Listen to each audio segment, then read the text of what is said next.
is just really awesome. And just being open to, you know, learning some new things that can help to support you, especially during this time, I think is really incredible as well. So I'm going to sort of put myself down here in the corner as people kind of trickle in over the course of the next 30 minutes or so. We'll just open up for an open forum Q&A at the end, but we'll go ahead and just dive in. So what we're talking about tonight is a plant-centered diet. We're talking about the benefits of incorporating more plant foods. What is this sort of approach to eating and how can I apply it to my life? So you're in the right place if you feel like you're always bloated, maybe struggling with digestive issues. You're maybe continually trying diets, doing that like on a diet, off a diet thing, and still just feeling unhealthy or struggling to get excess weight off. Maybe it's brain fog or a difficult time focusing. This was something I struggled with for a long time. Or you may have just heard of the term plant-based and feel a little too uninformed or overwhelmed to give it a go. So if you can resonate with any of these points, then you're in the right place and you're going to have a lot of really powerful takeaways tonight. So what is a plant-centered diet? We're just going to cut right to the chase here, and we're going to pull the boring dictionary definition. It's a diet based on food derived from plants. So we're talking about fruit, vegetables, whole grains, so things like rice, quinoa, oats, nuts and seeds, legumes, so those are things like beans and lentils and peas.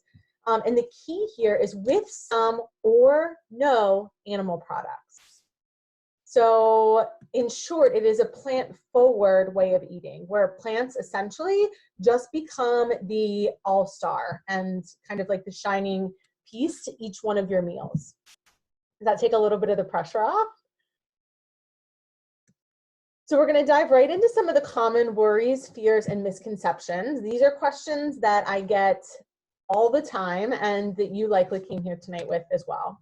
And the first one is, do I have to give up all the foods that I love? If you've engaged at all with any of the social media content that I share, any of the recipes that I share, anything in the emails that I send out, you know that the food that we're eating and that we're sharing is bold and beautiful and flavorful. So the answer is no, absolutely not. You do not have to give up the foods that you love. I would not be interested in living a life that didn't involve chocolate or sweets or spins on ice cream and tacos and pancakes and nachos and whatever those things are that you love.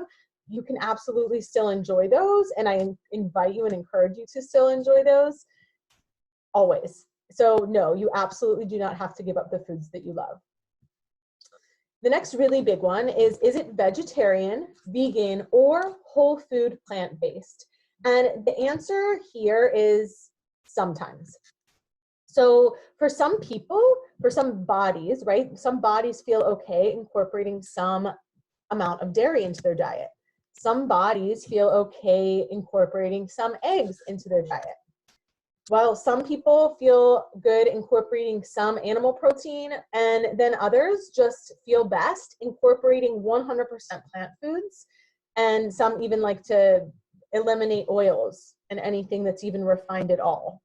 And everywhere in between, right? So what I'm gonna invite you guys, and we're gonna talk about this a little bit more tonight, but what I invite you to do right now is release the idea that it needs to look a certain way. So it's not necessarily vegan, it's not gonna necessarily be vegetarian, whole food, plant-based. We're gonna pull ourselves out of this sort of pigeonhole that we tend to put ourselves in with diet culture, and we're gonna release all that and just adopt the frame of thinking of incorporating more plant foods and reaping all the benefits that come along with that. The next one is, okay, so plant foods. Am I going to eat like a squirrel? Is it going to be like eating tree bark, or like a rabbit eating nuts and seeds? And the answer is, well, you're probably definitely going to incorporate more nuts, more seeds, greens, herbs, things like that than maybe you ever have. But it, again, is not going to be bland and boring, and you're going to really just blow your own mind. So if you look at all of these images here, they're packed with really interesting nuts and seeds and herbs and greens and things that probably a squirrel or a rabbit would enjoy, but we combine them with all of these other beautiful, bold flavors, and it's amazing, right?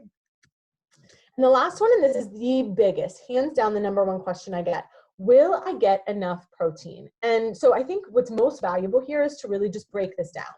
So this salad here delivers about 21 grams of protein. And that's before we incorporated the cheese. So this is a kale salad. There's a bunch of kale on this plate, probably 2 to 3 cups of kale. We have a pear, a whole pear, probably a half of an onion, some sunflower seeds, sesame seeds, pepita, which are pumpkin seeds. So all of these plant foods are delivering about 21 grams of protein, just the plant foods on the plate. Now the drizzle, the dressing that we have on top of here, is comprised of a handful of ingredients, but the 2 main core ingredients in the salad dressing are tahini, which is miso paste, that's like soybean paste, and I maybe said that backwards. Tahini, which is sesame seed paste, and then miso, which is soybean paste. So that's delivering another 4 grams of protein. So before we even put this little bit of feta cheese on the salad for fun, this salad was packing in 25 grams of protein. So let's just nip this one in the butt right away, because when it's done in the right way, when it's done in a really well-balanced way, yes, absolutely, you will get enough protein.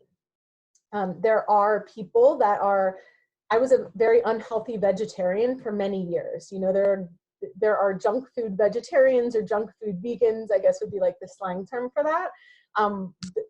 That's when you're not incorporating a lot of these whole nutrient dense foods, and that's when you start to run into problems like not getting adequate protein or B vitamins or iron or magnesium or calcium and all of these things that our body really needs. So before we dive in today, I think it's helpful to just sort of share a little bit about what brings me here. This is a picture of me when I was a kid. I grew up in Pittsburgh, Pennsylvania, and I graduated from high school here. I left Pittsburgh to study education at West Virginia University in Morgantown, West Virginia. During that time, I also earned 3 levels of mat Pilates certification, and I began working in wellness studios. I ended up circling back to Pittsburgh and attending Carlow University, where I earned my master's degree in education, and I started teaching. I taught 1st and 2nd grade. I loved to teach. And then my son Ziggy, our first son Ziggy, was born in 2014. And he's the one that really inspired me to start to think outside of the box and think of ways that I could continue to teach and inspire and help others to grow and learn in a way that provided a little bit more flexibility in my schedule. So I started writing a food blog, and what I do has evolved quite a bit over the years. But this all started in 2015. I've gone on to earn my holistic health coach and life coach certifications from Health Coach Institute. And then we welcomed our 2nd son, Trip, in March of last year. He just actually celebrated his 1st birthday. So that's sort of it in a nutshell, what brings me here talking to you about the benefits of plant foods. So we're going to cover some problems tonight. If you have a pen, I invite you to just grab it and take some notes, or if you like to use the notes app on your phone, whatever you like to do. I know you didn't come here tonight to talk about problems, so we're also going to talk about solutions. So be prepared to kind of write some things out and have some good takeaways. So the first problem, and I touched on this a little bit earlier, is the diet culture in the US. So diet culture has us pigeonholed into thinking and believing that it has to be a certain way. Like, I'm either low carb or I'm not. I'm vegan or I'm not. I'm keto, I'm paleo, I'm counting points, I'm counting calories, or I'm not. And what this does is has us operate in or from a place of deprivation, from a place of lack. And while deprivation is sustainable for a short period of time, it's not sustainable for the long term. Hence the term yo-yo diet, right? So very few of these diets are the diets that are sort of mainstream in our diet culture are sustainable for the long term. So this is a problem, right? The second problem, and I think if there's one blessing that is sort of coming, I think, from the disaster that we're sort of facing as a world culture right now with COVID-19, is that we're not quite moving so fast, but typically we're moving way too fast. So if you think about life even 10 days ago, We were reaching very frequently for convenience foods. We were skipping meals. We were eating and living under an immense amount of stress. And the repercussions of this are real, right? We might not, over the last 10 days, be reaching for as many convenience foods or skipping as many meals, but I imagine that we can all resonate right now with eating and living under an immense amount of stress during this time. The next problem is that we are not eating nearly enough of this. These are whole foods that Mother Nature delivered, right?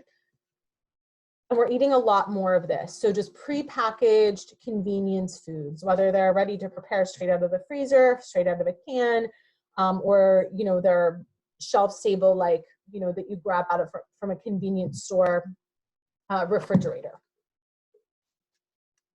And the repercussions of this are real, right? We're getting sicker. Nearly 1 in 4 adults in the US are living with diabetes or are considered pre-diabetic. Cancer rates have increased nearly 63% in the last 100 years.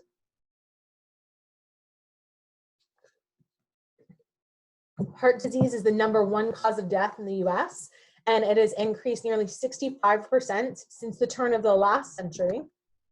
And childhood obesity rates are climbing every single year. These stats come from the Center for Disease Control. Americans are struggling with skin issues, hormone imbalances, fertility issues, irritable bowels, brain fog, low moods, no motivation. And do you want to know something really amazing? Up to 40% of annual deaths from each of the leading causes in the US are preventable with diet and lifestyle. 40% are preventable with diet and lifestyle. It's amazing, right? This is another stat from the CDC. So I get it, right? It's like, I really want to do this. I really want to cook more, and I want to eat healthier, and I want to learn to incorporate more balanced meals, but it feels overwhelming, or I don't know where to start, so I'm just not going to start at all. I understand, right? But my question is, at what expense? So I was in these shoes at one time, right? This is a picture of me in my 20s, and I struggled with chronic headaches. I was always tired. I could sleep for 12 or 13 hours and feel like I could just crawl back into bed. I also struggled with chronic constipation. So regularity in my 20s, like, I thought was like 2 to 3 times a week, was healthy for me.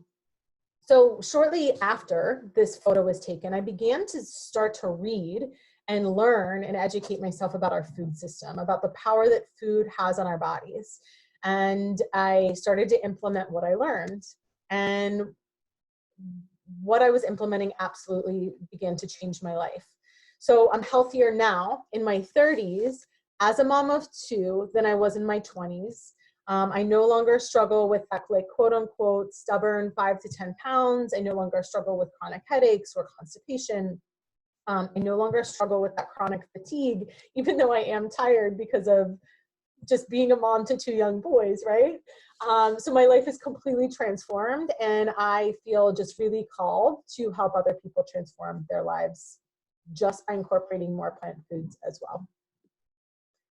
So I wanted to share this image. I feel like it's really powerful, right? So if we look at this circle, right, this pie chart, 63% of the standard American diet is represented in this 63%.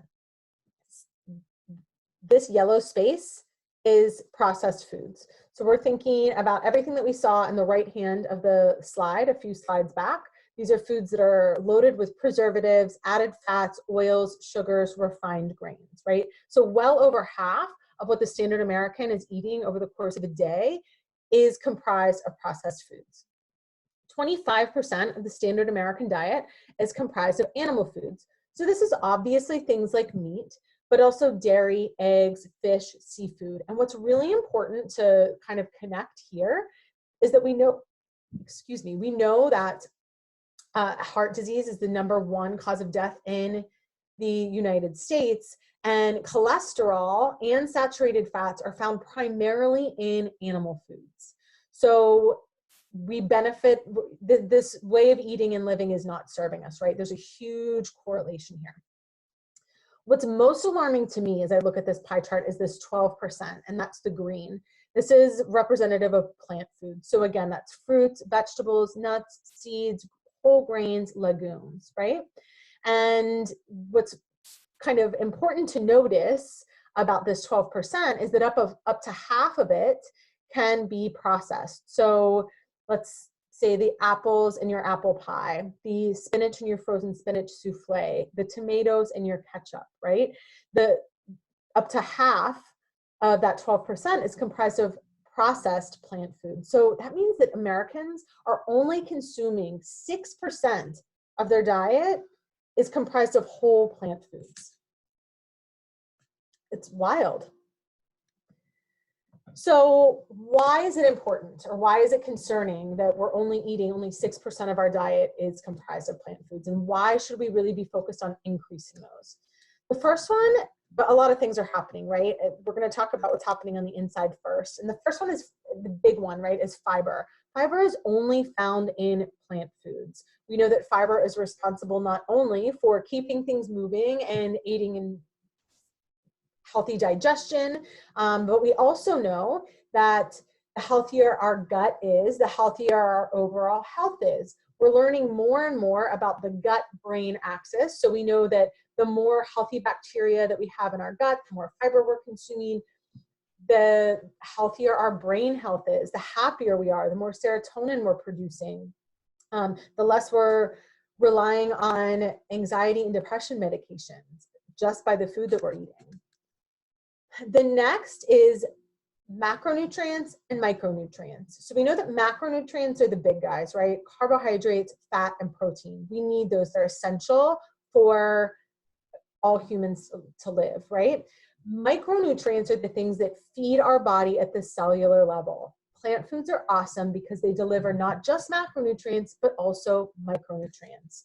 So these are things like phytonutrients, antioxidants, phytochemicals, vitamins, minerals that we're getting from brightly colored fruits and vegetables that are helping to boost immunity, feed our body at the cellular level, help to combat disease, are naturally just fighting, acting as like anti-aging medicine really from the inside out.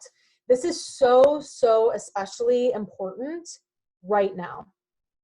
Everybody should just be focused. If everybody shifted a lot of their focus to just packing in as many colorful foods as they could on their plate every day, you'd be doing wonders for your body, literally systemically from the inside out. Plant foods are also super nutrient dense, which means that they have a very low, relatively low caloric load for a high nutrient load. So they're considered very nutrient dense. And they're also very water dense, especially obviously fruits and vegetables. So it's like a double bang for your buck. So this is what's happening on the inside of your body. What happens on the outside when you start incorporating more plant foods? Lots of awesome stuff is happening, right? Physically, it is not uncommon for people to report lost weight, inches, lowered blood pressure, blood sugar, lowered cholesterol, balanced hormones. This was something that I experienced myself as well. Healthier hair and nails, healthier skin, regulated bowels, less joint pain. Mentally, people will report eliminated brain fog, increased energy, clear thinking, overall just sense of happiness and a regained sense of control. And also, we talked about this just a minute ago, that reduced depression and anxiety. Another huge perk to incorporating more plant foods or eating a very plant-heavy diet is that most people find that they're saving a lot of money. Whether you're going out to eat at a restaurant and you're ordering a very plant-centric something off of the menu, or you are cooking more meals at home, incorporating more plant foods is more cost-effective. It's kinder to your wallet. If we think about what the cost of a can of beans is as opposed to a steak, right? A can of beans will feed 2 adults for like $1, you know? So that's an added perk. much lower grocery bill and just find that you're saving money all around. So are you guys ready to implement? I have some solutions for you.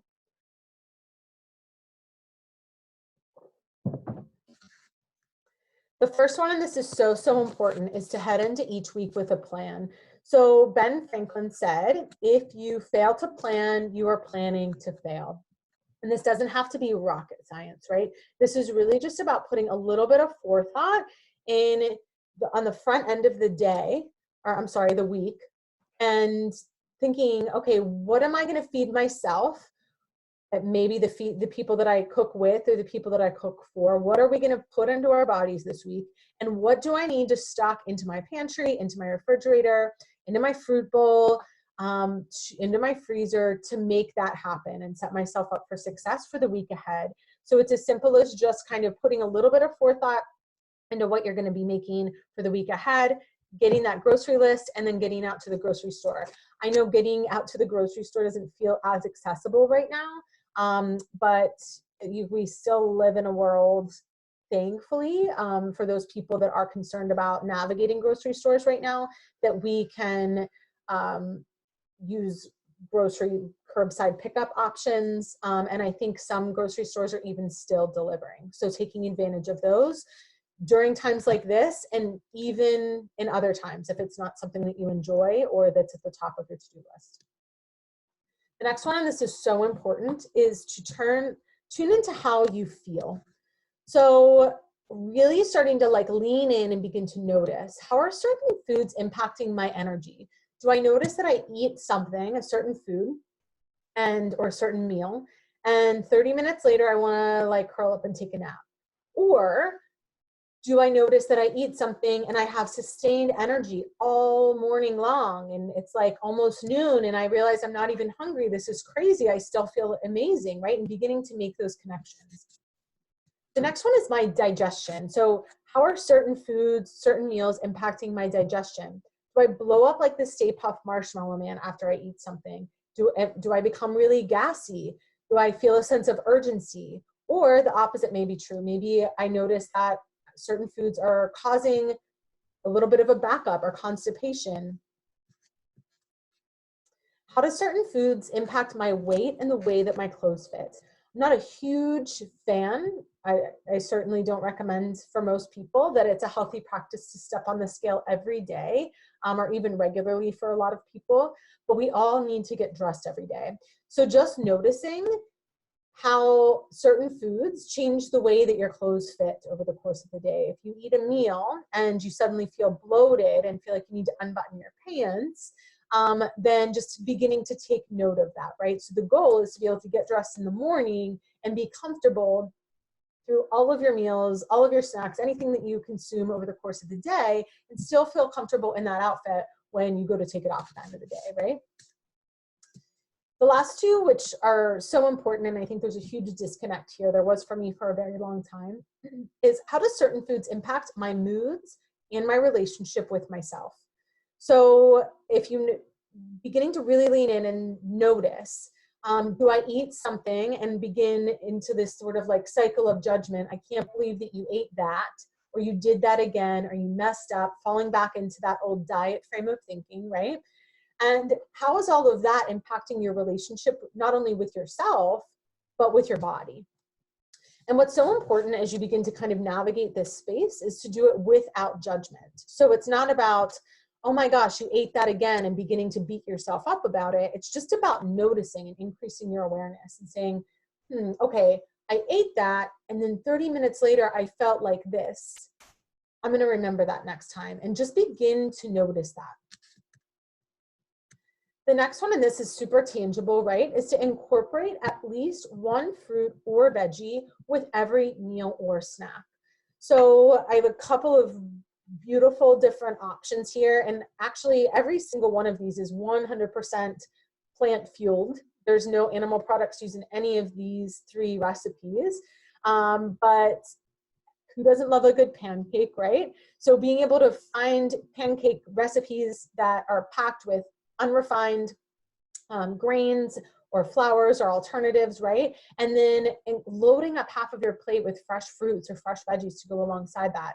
If you love tacos, eat the tacos, and then think about, how can I add a bunch of vegetables to my tacos? Can I add some bell peppers, some onions, some avocado? Let's throw some beans in there, and just thinking about how can I veggie load this, right? This bowl here on the left is packed with foods that I didn't eat until I was in my early 30s.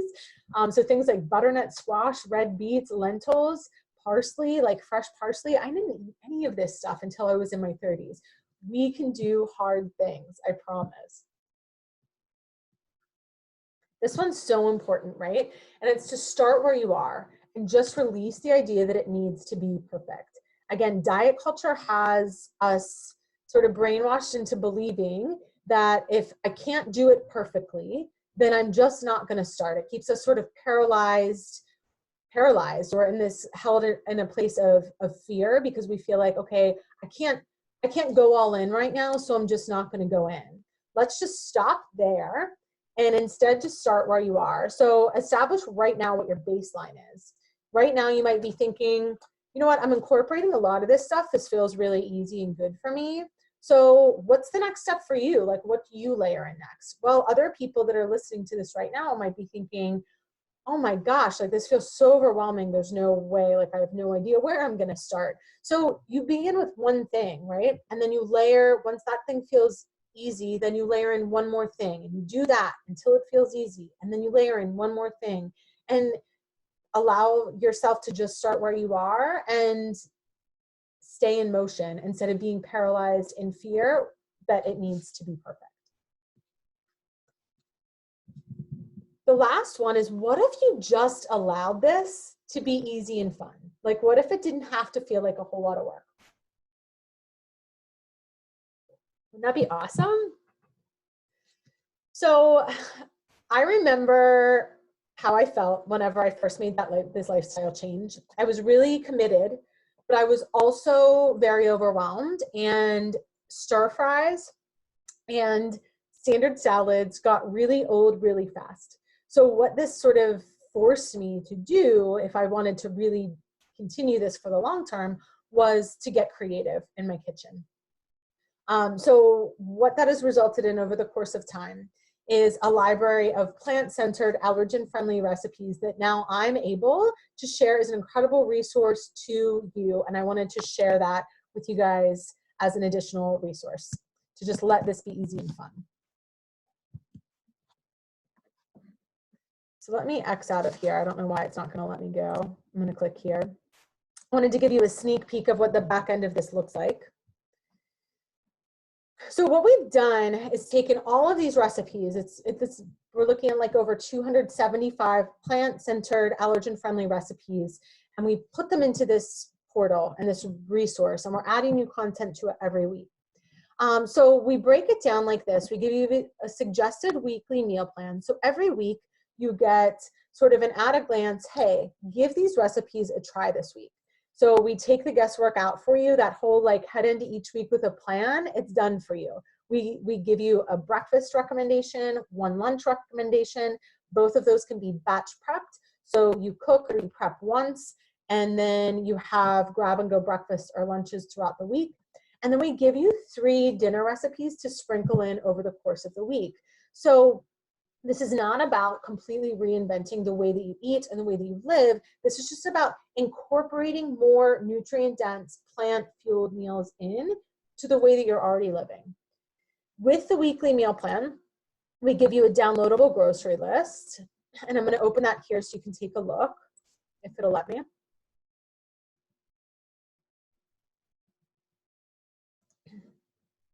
Let me see if I can make this a little bit bigger for you guys. So you're going to notice here that I have a note, right? This is the time of flexibility. We know that a lot of grocery stores are sort of facing shortages, or things that we're used to having access to right now maybe are not available. So I added an extra resource for everybody this week, and I'll continue to do that until this is over. And I'll share that with you in a minute. But what I would like for you to notice here is how many bold-faced items you're noticing on this grocery list. So everything that you see here that's bold-faced is something that we would consider to be a pantry staple. So this is something that you probably already have on hand. And if you don't already have it in your pantry, fridge, or freezer, they're things that you're going to start to slowly begin to like stockpile into your pantry. And once you have a really good solid pantry staples, all of these pantry staples in, there's really not much that you need to buy on the week to week if you look at the things that are not bold-faced here. So this is something we usually don't do, but because we're just living in this time in the world, we're including weekly food swaps. So if you can't find a red onion, get any onion. If you can't find fresh garlic, buy this garlic. And we give you all of these different alternatives for, okay, if you can't find it, try this instead. If you forgot this at the store, use this instead. Or they didn't have this, use this instead. And these I think are really helpful, especially during this time. Another thing that we include are weekly meal prep tips. So these are 4 to 5 very simple, actionable things that you can do that are going to set yourself up for success for the rest of the week. These are going to generally take like an hour on the front end of your week and are going to make everything just like seamless as the week goes. Oh, look, we're homeschooling here. So that's the weekly meal plan. What you guys also have access to is the search engine portal. So this is taking forever to load, but what's cool about this is you have access to every recipe that we've ever created, and you can search by dietary need or preference. You can search by ingredient, by meal type, by seasonality. And then we're really starting now to add bonus things like beverages and sweets and stuff like that. So I might type in lunch, like I'm just wanting some lunch inspiration this week. And what's cool is this is going to limit your search to something that feels reasonable as opposed to Google or Pinterest where you're going to type something in and then you're going to get lost in a tunnel and you don't even know if any of the stuff's going to taste good, right? We made tonight a recipe that it was okay, but it wasn't great. So I'm not going to be sharing it in the portal and with our members because it just wasn't great. So we only share recipes that are great, that we feel are worth sharing, and worth sharing with the people that you cook with and cook for. So those are some lunch ideas. You might want to even type in something like broccoli. And you're going to get just a ton of inspiration here. Like, okay, broccoli is on sale at the store this week, or I have this head of broccoli that my mom gave me. What am I going to do with it, right? And here's a bunch of broccoli inspiration. And you can do that with any ingredient. We also have the seasonality that you can search by. So if that feels important to you to search by winter, spring, fall, summer, then you can do that as well. We also have our community page. This is basically just an open forum Q&A where if you ever have a question, you just come in and you type it up and I reply to you. So you have access to that here. And then we also include this resource archive. And again, this content is growing as we feel like people need stuff. These are printable, downloadable PDF guides. There's something in here for everyone. So dairy and egg substitutes, if you're cutting down on dairy or eggs or you're eliminating it for your diet, this is a great resource. Easy button swaps are great for the people that really just prefer convenience or just hands down don't like to cut vegetables or do prep. We've got your back. We also have our pantry staple, our kitchen staple guide. So this is sort of the things that we say should be staples in every kitchen. Once you have these things, you have the backbone to any beautiful meal. Just add the fresh produce. We have meal planning templates in here. We also have a seasonal produce guide. We have these video archives, which are very cool. These are short 2 to 3 minute video tutorials from just about anything you would really want to know. So like, how do I cook a beet? How can I extend the life of my vegetables? How do I cook lentils? There's just so much great info in here. How do I make raw kale taste good? This is stuff that I didn't know when I first started, and it's just helpful to have this all in one space. They're really short little video tutorials. I cut to the chase. I don't give you a bunch of stuff that you don't need to know. And the last thing that you'll find in here right now is the meal plan archive. So if you miss something, if you miss a week for whatever reason, you can access all past grocery lists and meal plans here. So that's it in a nutshell. We update a new meal plan here every single week. So every Friday we're uploading a new suggested meal plan, and we email you and say, hey, just a reminder, we uploaded your new meal plan, and it's here and you have access to it. So in a nutshell, the Veg Out Meal Plan series, you either choose to plan your meals with our recipes, or you can follow the suggested weekly meal plan that we set out for you each week. You have access to that search engine catalog, which now is over 275 recipes, and that, again, is growing weekly. We give you the resource catalog and those videos, all of those awesome resources, and then also the chat forum Q&A where you can ask anything, and I'm there to support you. These are photos of people that have just made the commitment to incorporate more plant foods in their diet and just starting where they were, right? It looks a little bit different for every one of these individuals and how that sort of applied to their own life, but it's become a lifestyle that's sustainable for each and every one of them. I'm not going to read all of these out loud, but I did want to share two. This is Lacey here on the right with the two kids and the blonde hair. She came to me with a weight loss goal, and she had her weight loss goal. She was back into her pre-pregnancy pants, but what was like the best part of everything for her was that her doctor took her off of her cholesterol medication entirely. So that's incredible. And then Donna down here on the bottom left, she came to me with GI issues. She was struggling with, we were able to resolve those just by reducing the inflammation in her body. But another really awesome side effect was that her arthritic symptoms completely dissolved. And that wasn't even anything we were focusing on. It was just sort of a welcome side effect. So she had hip pain, chronic hip pain, and she also struggled with trigger finger, where your finger is literally locked in place. And she called me and said, Sarah, my finger unlocked. So these are like real people, these are real things happening for real people. And, you know, it's just about choosing to want this for yourself. So here's what you need to know. The Veg Out recipe series is a qualifying medical expense. So that means that it is a qualifying expense under health savings accounts, flex spending accounts, and employee wellness reimbursement programs. We're unfortunately not quite in the place where health insurance companies are valuing nutrition and lifestyle yet as a means of preventative care, but this is one huge step in the right direction.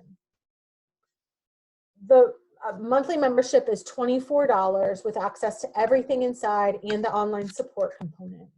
And because you guys are here tonight, I wanted to offer you 50% off of 2 months.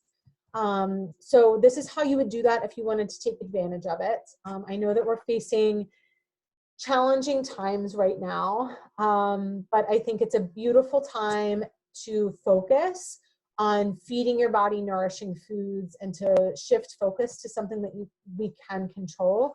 And that's how we are nourishing our bodies. And this can be such a beautiful resource to help you to do that. So if you're interested, you just head to my website, you would click on member login, you'll create an account. And then if you'd like to take advantage of that coupon code, you would just type in Cook Happy, no spaces, all capitals. And that's all I have for you guys. I would love to open it up for a Q&A. So let me just stop share here so I can see the chat. Hey guys. What questions do you guys have? Not just about the meal plan series, but about anything that we covered. You can just go ahead and unmute yourself and talk. So if you're on the computer, your microphone is down on the bottom left. And if you're on mobile, I think it's also on the bottom left. Or you can type in the chat if you prefer. What questions do you guys have? What comes up for you? About anything that we talked about tonight or about the meal plan series? Hi, Sarah. This is Mary. Hi. This might be a silly question, but right now with less access to fresh vegetables, would you say there's a preference between if we can get frozen versus canned? Is one better than the other? Just in thinking about, yeah, using one of those, or if both is, yeah, sufficient, would you Yeah, say? that's such a good question. And the answer is they're all nutritionally equivalent. So while one might like taste better than the other, like some people might prefer like frozen green beans over fresh, while you might prefer like fresh broccoli over frozen. Aside from it really being a taste preference, they all still pack in the same nutritional quality. So this is definitely a time to be adopting the frame of thinking of like, I'm doing the very best with what's available.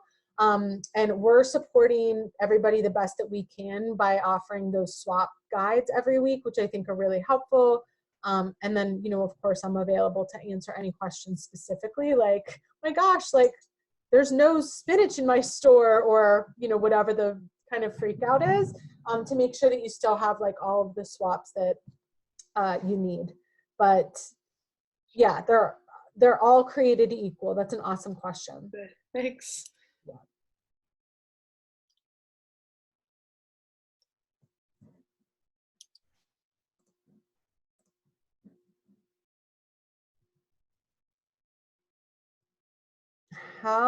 So Melissa says, how do I get my husband to buy into healthier eating? He doesn't have much to say because you cook for him. Hi, Melissa. Hey, Logan. Can Chris convince him? So does he eat what you cook? Here, can I unmute you? Yeah. Okay, go ahead. Yes, he eats everything I put in front of him. He would be so mad at me right now, but I'm going to share. So anytime he eats plants, any kind of plant, within 20 minutes he's in the bathroom and everything is out. So I can't give him any plants to take with him to work for food. So all he'll take is like meat and like rice or whatever. He'll make a sandwich. So he knows that his body does that with vegetables, so he's afraid to eat it because he doesn't have access to a bathroom when he's at work. Anyway, I don't know how to. So some people just their regularity is more regular than others, right? So it could be partially that. It could also partially be, we think about like the way that like a lot of people will stay away from beans because they like make them feel gassy, and they don't want to like eat a bowl of chili at a party because they're like terrified that they're just going to be, you know, super gassy. But if you think about not incorporating beans into your diet ever, hey Logan, and then you eat like a giant bowl of chili or split pea soup or something that's loaded with legumes, like that, your body is like, what? So it's difficult for your body to sort of digest that. Whereas like if you were eating like a quarter cup of beans, or even like, you know, a quarter cup of beans every day for 3 weeks, and you slowly sort of warm your body up to it. Does that make sense? So it could be. So we got his cholesterol. He was gonna have to go on blood pressure and cholesterol medicine, and we got his cholesterol down in 30. They gave him 30 days, and it was down, and he was like so excited. So blood pressure is still an issue, and I noticed that cheese causes issues, and he eats a lot of cheese and drinks lots of milk. So he's not allowed to have it now. So I find it and I throw it away, which is wasting, but he's just not pleasant. Like he's mean, like just grumpy. Anyway, I don't know how to help him. Do you have how to help someone see themselves? Do you have a? So I think focusing on the small wins. Was he like super pumped when he like didn't have to go on the cholesterol meds? So like reminding him of that, right? Like, and like, hey Matt, we did this, and like we did it with just by changing your diet, you know? And I guess just, you know, talking to a lot about like how important your role is, not just to each other anymore, but like to the little people that you have in your world, you know? and just reminding him how important he is and what a role he plays in their life. I think it's really empowering that you guys were able to do that already with the cholesterol. So I think small steps, like trying to like take it all away, say like, okay, no more dairy at all, might not be the answer, but like thinking about where can you start to take it away and just like slowly sort of wean away from less dairy. Does that feel a little more manageable? Yes. We've been using avocado like guac for replacement for like the ranch and cheese that he likes to melt. Do you have other suggestions for dairy replacement? So a lot of people will use nutritional yeast, like as a sub for Parmesan cheese.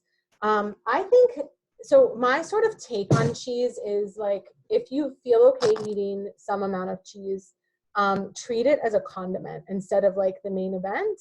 So as you're thinking about, like if I'm going to put it on a salad or on a taco or on a burger or whatever I'm going to eat, like how can I use this as a condiment instead of like making it be the main feature? So if we think about like pizza as opposed to like, you know, an ounce of feta cheese on a salad or a burger or something. So that I think is a good place to start. Avocado is a great sub, and it gives you like that fat that you're craving too, and that sort of like creamy texture. There's not really much else that we use in place of cheese. Like when we want cheese, we'll just incorporate a little bit of cheese.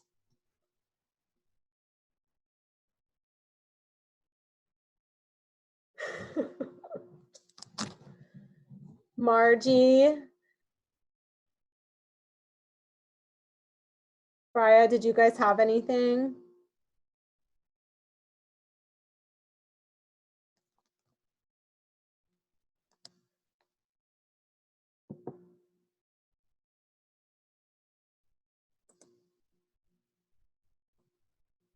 All right, guys. Well, we'll wrap up. Thank you so much for carving some time out tonight and just being open to learning more. I'll share this again just so this is here for you if you're interested.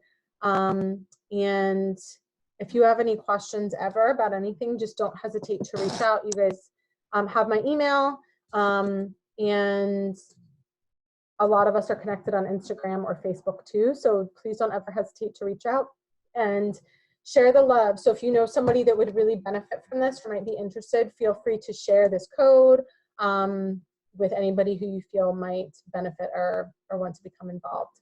I really appreciate you, and I'm so glad that you guys came out.